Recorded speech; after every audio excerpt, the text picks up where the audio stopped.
Olá pessoal, tudo bem com vocês? Hoje estou num ambiente um pouco diferente, vou mostrar o motivo para vocês agora. Estou em Montes Claros, Minas Gerais, e eu vim buscar uma coisinha fofa. Cadê, amor? Daí? Sejam todos muito bem-vindos ao quarto episódio do Projeto Cyber, tá? Hoje eu não estou falando de casa, nem da clínica. Hoje eu estou aqui no hotel e olha o motivo. Olha a cara dessa descaradinha. Vim buscar o presente de aniversário antecipado de Malu. Vamos lá. Pessoal, hoje é o quarto episódio do Projeto Cyber, que é o projeto Cirurgião Bem Resolvido. E esse projeto é um projeto de lives agora, nesse início, para a gente conversar um pouquinho sobre cirurgia, né? Do jeito que ela realmente acontece. Eu vou colocar o celularzinho, um pezinho aqui, para eu poder conversar com vocês e olhar o chat também. Então esse projeto de lives, né, para a gente poder conversar um pouco sobre cirurgia, para você que deseja dominar o passo a passo das cirurgias essenciais de cães e gatos, você médico veterinário, tá? E para quem está aqui assistindo e ainda não me conhece, muito prazer, eu me chamo Kaique, eu sou médico veterinário, sou cirurgião e hoje eu quero trazer aqui para você uma situação que é muito comum na nossa rotina, tá? Mas que pouca gente fala abertamente. Então fica até o final que eu vou te trazer tudo hoje, tá? Vou falar abertamente como você deve agir quando o pós-operatório sai do controle, gente. E aí toma um rumo indesejável, né? Algo que não evolui bem com o seu paciente nesse pós-operatório. Eu sei que é frustrante para ambos os lados, tanto você como médico veterinário, cirurgião, tutor também, tá bom?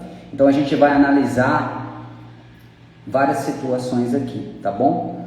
E eu vou te dar algumas ações práticas para te ajudar a você lidar com isso, tá bom? Então, por mais que você tenha aquela situação em que você faz a cirurgia da forma correta, obviamente, executa tudo como planejado, né? E aí, você sai do centro cirúrgico com aquela sensação de que fez tudo certo.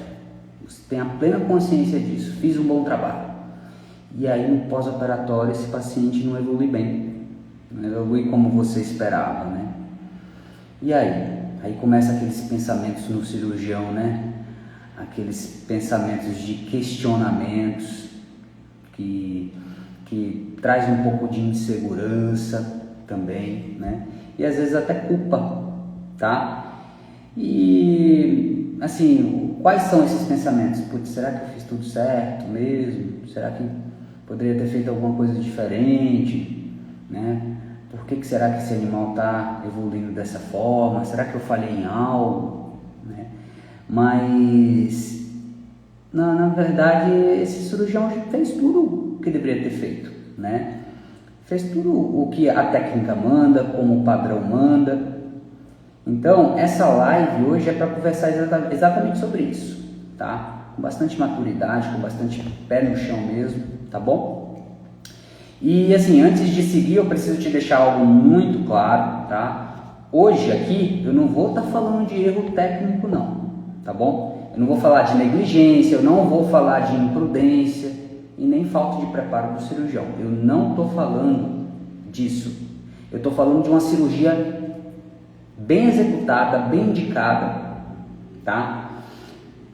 Que o cirurgião utilizou a técnica correta. Eu estou falando desse tipo de cirurgia, tá? Mas que mesmo assim tem um pós-operatório desafiador, certo? E isso, gente, pode acontecer com qualquer tipo de cirurgia, né? Em qualquer especialidade, seja, né, na parte de tecidos moles como oncologia, cardiologia, oftalmologia, nefrologia, tá? Acontece muito na ortopedia, neurocirurgias, tá? Videocirurgias, ou seja, acontece com quem opera, né? Porque quem não opera não vai ter paciente com complicações no pós, né? Óbvio, tá? Então, o problema é que muita gente entra na cirurgia achando que Se algo não sai perfeito depois, se algo não sai como esperado no pós-operatório, a culpa é automaticamente de quem? Do cirurgião, né? E não é verdade, mas não é verdade mesmo, tá? Então eu vou te contextualizar aqui, tá? Um pouco, com um exemplo real. Então eu tinha uma paciente já idosa, né? Uma paciente canina, que ela foi encaminhada por uma colega, veio para mim com um diagnóstico de neoplasia ali, próximo da região da mama, a M5, né? Ali na mama inguinal, já com a tumoração quase ulcerando, um pontinho ulcerado já, um mau cheiro, perto ali da região de vulva também, né? Então aquela região mais contaminada, querendo ou não, a cachorra tinha também problema de malacésia, muito fungo ali naquela região, a pelezinha mais escurecida daquela região, sabe? O cheiro característico, região quente, úmida, né? Propício ao desenvolvimento de infecção fúngica, tá? E bacteriana também. E aí beleza, era uma paciente já idosa, já chegou com essa lesão tumoral, né? E a ferida ali, o tumor, ele precisava de uma abordagem cirúrgica, não tinha para onde correr, tá bom? Mas desde o início, né, o tutor estava esclarecido de que se tratava de um tumor e que esse tumor, dependendo do tipo de tumor, né, pela evolução do caso ali, muito provavelmente não seria um tumor, né, nada bom, mas só o diagnóstico histopatológico quem pode definir isso, mas já abriu o olho da tutora em relação a isso, ao pós-operatório, né, de que possivelmente poderia haver recidiva ali do tumor naquela região, a depender da infiltração tumoral ali nos tecidos moles, e isso foi muito bem conversado com a tutora antes da cirurgia, tá? Então foi explicado que mesmo fazendo de tudo correto, o tumor poderia recidivar, poderia voltar, né? Seja em curto prazo, médio prazo, longo prazo. Então isso poderia acontecer. Então a cirurgia foi feita, foi muito bem feita. Eu consegui remover a extensão tumoral toda ali dentro do que era possível, né, macroscopicamente falando, tá? E foi enviado o material para biópsia, tá? E deu adenocarcinoma, tá? E com a invasão, né, local bem intensa, certo? Enfim, margens cirúrgicas livres, porém a gente sabe que a profundidade do tumor pode tomar outra dimensão, né? E aí, beleza, alguns meses depois, adivinha o que aconteceu? Recidivou o tumor, e esse tumor voltou muito mais agressivo, tá? No mesmo local, inclusive, e se estendendo um pouco mais para a região de vulva, vagina, na verdade vestíbulo vaginal. A partir daí, né, o cenário mudou completamente, né? Já não era necessário apenas uma nova remoção tumoral, seria uma cirurgia mais extensa, né? Seria acessar o vestíbulo da vagina do animal, seria fazer uma cirurgia reconstrutiva depois, mobilizar flap para poder fechar ali a região, né, inguinal, que é uma região ali fica um pouco mais tensa, né, dependendo de quanto tecido você retira. Então assim, foi um caso que exigiu mais de uma abordagem cirúrgica, mais de um procedimento cirúrgico e um acompanhamento muito próximo, tá? E custos elevados, porque isso tudo envolve custos, tá? Um pós-operatório envolve custos também. Então muitas vezes os tutores acham que a cirurgia vai ser totalmente resolutiva, foi lá, operou, pronto, acabou. E aí não se preocupa com medicação no pós também, não se preocupa com exames de triagem, de acompanhamento, de estadiamento, entendeu? Então, eu já vivi isso também, tá? Eu já vivi isso, todo cirurgião que opera vive isso diariamente, então eu já vivi e continuo vivendo. Porém, hoje a experiência, a bagagem cirúrgica, depois de tantos anos, uma experiência mais consolidada, me faz ter uma facilidade para dominar essas situações e trazer previsibilidade futura para o tutor, entendeu? E aí tem, às vezes, as pessoas podem me perguntar, os cirurgiões, às vezes, que estão iniciando a carreira, mas se eu não tenho tanta experiência cirúrgica assim, eu não vou conseguir lidar com isso? Sim, vai, porque isso tudo requer método, tá? Para você poder desenvolver isso, tá bom? É uma habilidade, tá? Que é treinável, tá? Que é treinável e que vai fazer parte da sua rotina cirúrgica. E isso, pessoal, essa questão de complicações, né? Como eu sou neuroortopedista também, na ortopedia é muito mais crítico, sabe? Essa recuperação do pós-operatório. Porque às vezes se um paciente, o tutor descuida, deixa lamber, né? Bactéria da boca muito potente pode colonizar ali os implantes, né? Infecta esses implantes, tá? Infecta a ferida, a bactéria passa para os implantes, cria um biofilme, não deixa o tecido ósseo cicatrizar, as bactérias começam a liberar enzimas proteolíticas ali, que não deixa essa consolidação óssea acontecer, e aí gera o quê? Não união e, consequentemente, rejeição do implante, tá? Que em mais de 90% dos casos, as rejeições de implantes ortopédicos não é porque o próprio organismo rejeitou do nada, né? É mais por rejeição por infecção, por contaminação, tá? Então, isso aí a gente vê todo dia, né, na rotina cirúrgica, essas complicações no pós-operatório, tá? Então, essas experiências que eu estou trazendo aqui para você mostra por que esse tema é tão importante, tá bom? E aí a pergunta é, como que você, né, um cirurgião que quer dominar aí o passo a passo das cirurgias essenciais em cães e gatos, como que você vai agir nessas situações? Porque sim, lidar com essas situações ali no pós-operatório, quando isso sai do controle, né, isso faz parte de você dominar também essas cirurgias essenciais, não é somente a técnica, tá bom? E aí, como que você vai fazer para lidar com isso de uma forma mais tranquila? Então hoje eu vou trazer para você essa resposta, tá? Algumas ações práticas, mais precisamente eu vou te trazer 4 ações práticas para você colocar aí na sua rotina, para você saber lidar com esses casos de complicações no pós-operatório, quando o paciente não evolui bem, mesmo tendo realizado tudo da forma mais correta possível, né? Uma técnica impecável, tá? E assim, essas ações que eu vou te passar aqui realmente vai fazer diferença na sua rotina. Escreve, anota, salva esse vídeo, tá? Ou manda para algum colega que você, né, sabe que está passando por uma situação assim, de algum paciente que está complicando no pós, tá bom? Então a primeira ação prática, né, que você deve saber e deve ter é ter antes da cirurgia um diagnóstico, né, definitivo. Tudo começa no diagnóstico, né? Cirurgia não começa sem um diagnóstico preciso, ou pelo menos não deveria começar, né?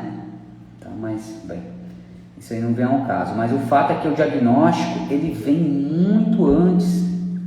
Tá? Ele vem muito antes da cirurgia, tá bom? O diagnóstico não é só você ali dar o nome à doença, não, o nome ao problema que o animal tá. Você precisa entender todo o contexto desse paciente como um todo, saber a idade certinha do paciente, o que essa idade pode trazer em relação à recuperação. Pacientes filhotes têm um potencial de recuperação gigantesco, tá? Agora, vai operar um paciente de mais de 15 anos, 14 anos, entendeu? O metabolismo é outro, assim como é na medicina humana. Vocês sabem que um idoso, para se recuperar de uma fratura, por exemplo, de uma cirurgia mais extensa, num pós-operatório, é muito mais complicado, demora mais, a pessoa fica acamada por mais tempo, tá? Dependendo da quantidade de musculatura que essa pessoa tiver, se for uma pessoa com uma massa muscular bem reduzida, isso pode levar ela até a óbito, né? Nessa recuperação nesse período de recuperação pós-operatório, tá? Então, assim, tudo começa nessa parte diagnóstica inicial, triagem diagnóstica, pré-cirúrgica, tá bom? É você ver se o paciente tem comorbidades que possam influenciar na recuperação, tá? Um paciente diabético, entendeu? Um paciente com endocrinopatias, sabe? saber quanto tempo de evolução da doença que o animal tá ali, né? Então, você precisa ponderar isso tudo, tá bom? O tipo de tecido, o tipo de órgão que está acometido, que você vai operar e, principalmente, gente, o perfil do tutor, né? É uma análise de tudo isso. Então, essa primeira ação é diagnóstico, tá? E diagnóstico envolve tudo isso, não é só o diagnóstico da doença, mas é um diagnóstico de todos esse contexto que envolve o paciente, tá bom? Então tudo vai influenciar principalmente na escolha da sua técnica cirúrgica, tá? Temperamento do animal também, que eu esqueci de falar, tá? Então assim, óbvio, nem sempre a técnica mais complexa é a melhor, né? Muitas vezes uma técnica mais resolutiva, mais simples, ela vai ser eficaz, tá? Desde que seja bem indicada ali por você, né? E obviamente bem executada, que é o que a gente está falando aqui de cirurgias bem executadas. Não estou falando de complicações do pós-op por imprudência cirúrgica, não. Estou falando de técnicas realizadas da forma correta. Então, quando eu falo de dominar cirurgias essenciais em cães e gatos, é exatamente sobre isso também, tá? Porque tudo é um conjunto, é uma junção de fatores.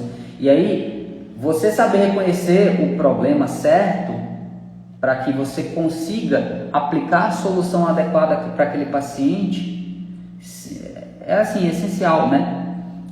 Você não precisa complicar o básico, tá bom?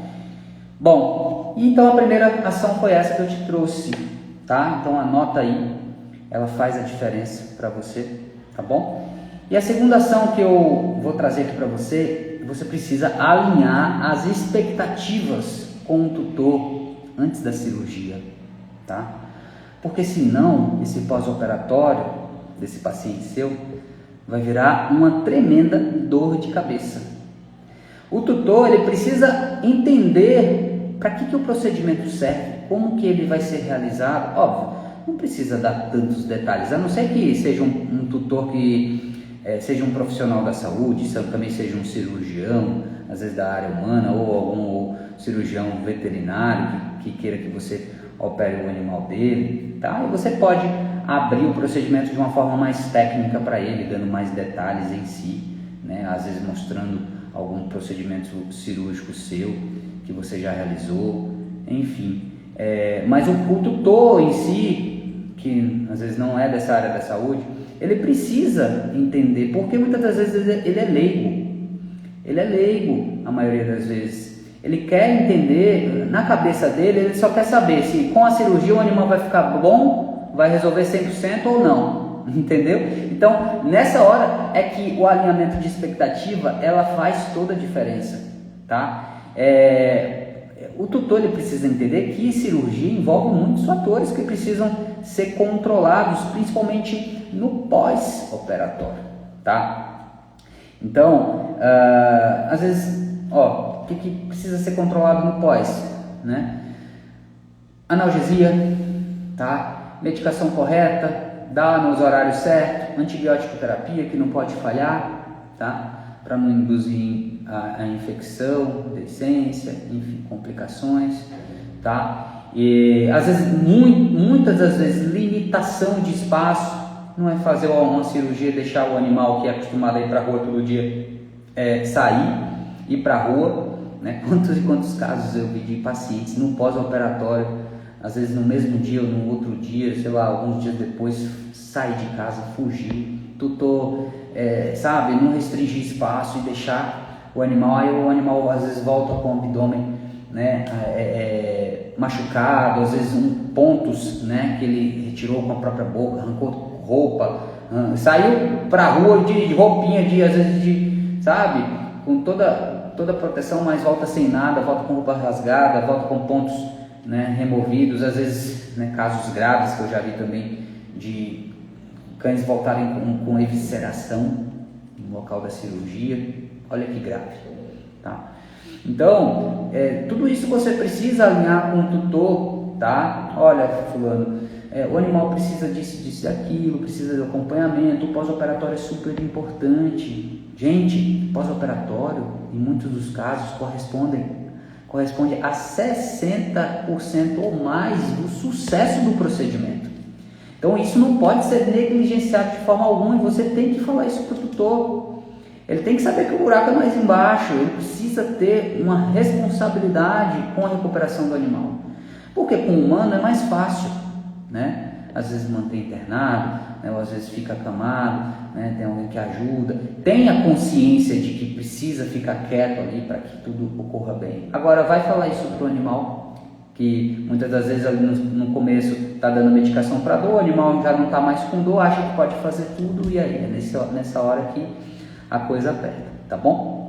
Então, o tutor ele tem que ficar ciente também dos retornos no pós-operatório, para reavaliação pós-operatória, a remoção dos pontos. Quantas vezes eu já vi, né, de tutor negligenciar a remoção dos pontos do paciente, vai postergando, né, além do dia que a gente passa lá na orientação do pós-operatório e depois o animal vem com os pontos todos inflamados nesse abdômen. Porque, querendo ou não, é um corpo estranho. Né? Às vezes o nylon ali na pele, passa do tempo, o animal começa a lamber, coçar muito, inflama, às vezes cria ferida, sabe? Então isso tudo tem que ser conversado de forma antecipada com o tutor, tá? O tutor na verdade, ele tende a lidar com esses desafios de uma forma melhor quando ele é avisado, ele é informado previamente sobre tudo isso. Então por isso que a consulta cirúrgica é essencial, né?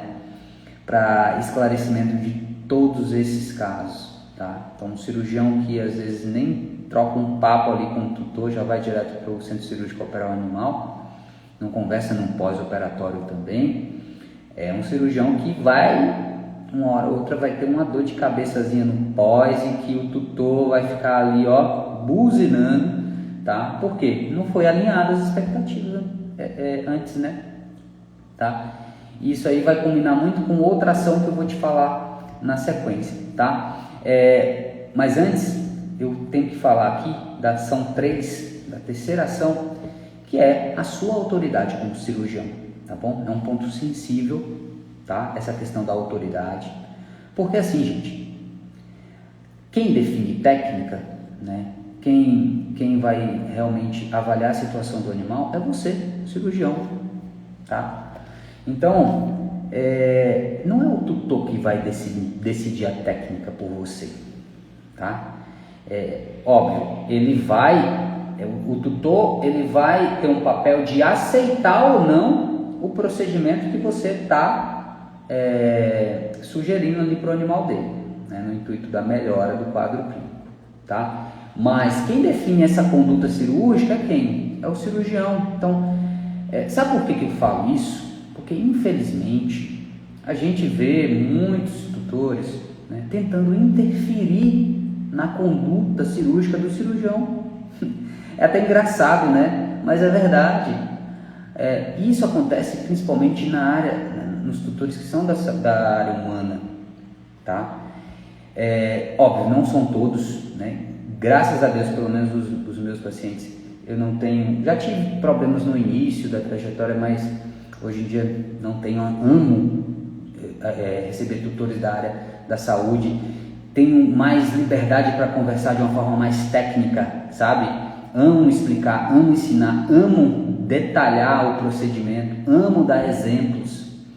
Então, os tutores que porventura estejam aqui me assistindo também, que muitos me acompanham aqui nas redes, eles sabem, né? Tá? Então eu até falo, poxa, que legal que você é da área de saúde, que bom que você é colega, porque aqui eu vou conseguir, né, conversar de uma forma mais aberta, um pouco mais técnica, né, que a gente gosta de conversar de uma forma mais técnica com os tutores, né, que são da área. Eu gosto, pelo menos, tá? Mas já teve casos também de tutores da área da saúde que muitas das vezes não é nem cirurgião, mas quer colocar o dedo ali, ó, meter o bedelho na escolha da técnica, porque eu não queria que fosse realizada essa técnica, que não sei o que lá, sabe? Não é você que decide, é o cirurgião, né? Não é você, tutor, né, que decide, é o cirurgião, tá bom? Então, quando você abre mão disso, né, você vai estar abrindo mão da sua autoridade como um cirurgião, como um profissional, tá? E aí, você vai estar assumindo riscos, não é o tutor não, tá bom? Porque quem vai operar o animal vai ser você, tá? Então, assim, exercer a autoridade é diferente de ser grosseiro. Não estou falando de ser grosseiro não, mas você precisa se impor como profissional, tá? Você é um cirurgião, você estudou para aquilo, você sabe o que você está realizando, tá bom? Então, assim, você tem que, óbvio, conduzir o caso ali com clareza e com responsabilidade, tá bom? Explicando tudo de uma forma mais clara possível com o tutor e mostrando o porquê que você está escolhendo aquela técnica. Mostre o porquê. É só explicar o porquê, tá? Por que isso e aquilo, né? Você já operou algumas cirurgias dessa, você teve esses resultados, entendeu? Então seja, primeiro de tudo, seja honesto, transparente com o tutor, tá? Mas mantenha a sua autoridade como cirurgião. Então a ação 3 é essa, mantenha a sua autoridade como cirurgião, você quem decide, tá bom? E a ação 4, tá? É um pós-operatório com limites. O que seria isso? Por fim, o animal está operado, está ali na recuperação pós-operatória, o tutor sempre fica inseguro, tá? Isso é normal, é comum isso acontecer, tá? Por mais que você tenha explicado tudo antes, por mais que você tenha dado um documento de orientações médicas pós-operatórias, então se você não faz isso, recomendo que você faça, tá? Documente tudo, deixe tudo por escrito, né? Dia de retirada de pontos, como é que limpa, como que não limpa, qual produto que usa, qual remédio que vai usar, tudo tem que estar no seu dossiê pós-operatório do paciente, tá bom? E aí, com isso, o tutor fica menos inseguro, mas mesmo assim, mesmo fazendo isso tudo, tem gente que fica inseguro no pós-operatório, o tutor no caso, né? Isso é natural, e aí muitas das vezes ele fica te procurando o tempo todo, às vezes para tirar dúvida, às vezes até a dúvida que está lá escrito, né? Mas assim, tenha empatia, tenha calma, tenha paciência, porque tem pessoas e pessoas, né? Tem tutores e tutores que muitos sabem lidar com essas situações, outros não sabem, muitas das vezes teve experiências ruins no passado com outros tipos de procedimento em outros animais, ou até no mesmo animal, né? Em outros serviços, enfim. O que você não pode, obviamente, é julgar, né? Julgar o que foi feito no passado, não, a sua conduta é dali em diante, tá bom? Então, explicar o que é esperado nesse pós-operatório, se for necessário, repita tudo novamente, explique de novo, né? Porque quando algo ali foge do normal, né? O tutor tá ali e fica apreensivo, né? Ele fica querendo te procurar, tá assim, tá assado, né? É normal, não é normal, porque eles querem saber se isso faz parte do processo e você tem que falar isso para eles. Olha, fulano, isso aí não faz parte do processo de recuperação. O paciente está indo para um outro caminho, talvez a recuperação não esteja dentro do que a gente esperava, pode estar acontecendo isso e aquilo. Então, oriente ele, tá? Faz isso agora, o próximo passo que você tem que fazer é isso e aquilo, tá? Ou, às vezes, se está grave,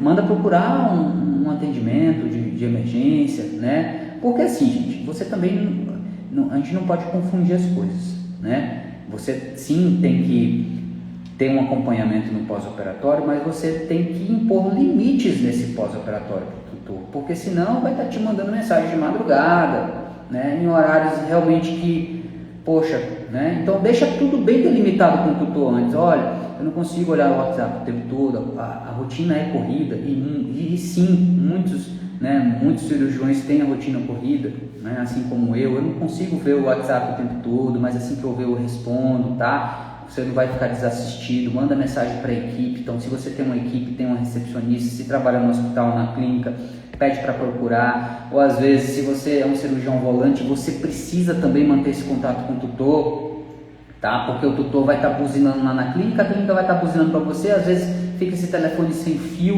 entendeu? Então, você é volante, tem que ter também essa conversa com o tutor, entendeu? Tem que ter o contato, tem que estar perguntando no pós-operatório, pergunta desse tutor e pergunta desse animal para o tutor, tá bom? E quando algo sai do esperado, você tem que dar esse suporte, né? Mas óbvio, não é um suporte 24 horas, tá bom? Não é o suporte 24 horas, imponha limites, tá? Porque você precisa ter saúde mental. Então, muitos profissionais da saúde a gente vê aí, né? Esgotados, burnout, tanta coisa. fica desgostoso da profissão, tá? Às vezes fica desanimado, quer abandonar. Quantos e quantos médicos veterinários a gente vê abandonando a profissão? Não só médicos veterinários, mas em toda a área da saúde.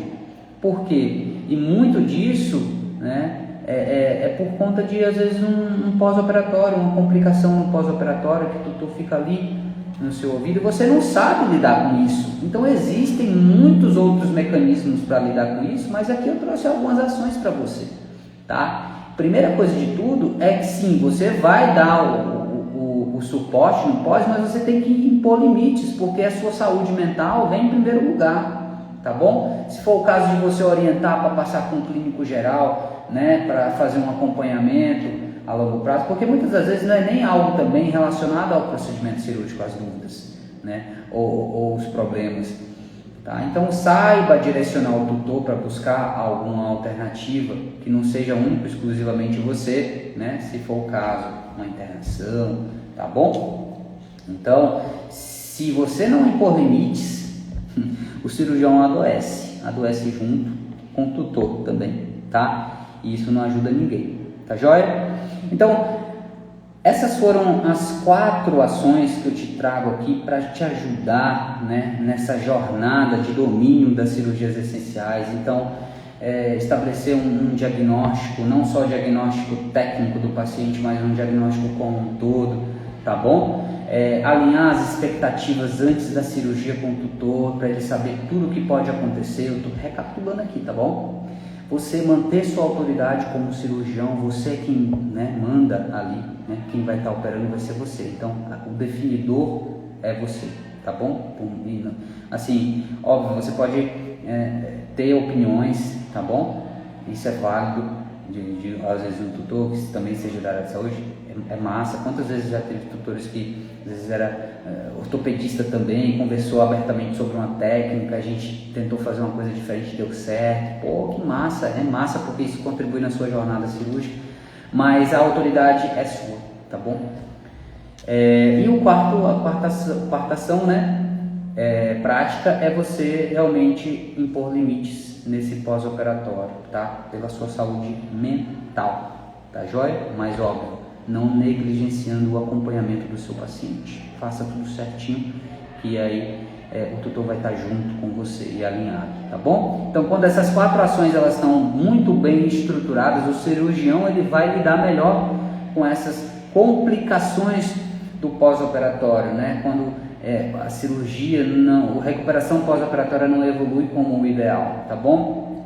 Mas assim, essas ações, óbvio, não vai eliminar as complicações, tá bom? Elas fazem parte da cirurgia, viu? E sempre vão fazer. Mas essas ações vai te trazer o quê? Mais clareza, mais tranquilidade para você lidar, né? Mais maturidade profissional. E isso aí ao longo da sua carreira faz toda a diferença, tá? E principalmente para você aí que escolhe viver de cirurgia, que quer escolher viver de cirurgia ou que quer, né, adentrar nessa área, nesse mundo da cirurgia eu sou apaixonadíssimo, tá bom? Então, um beijo para todo mundo que acompanhou aqui, né? Deu um alôzinho no chat, obrigado.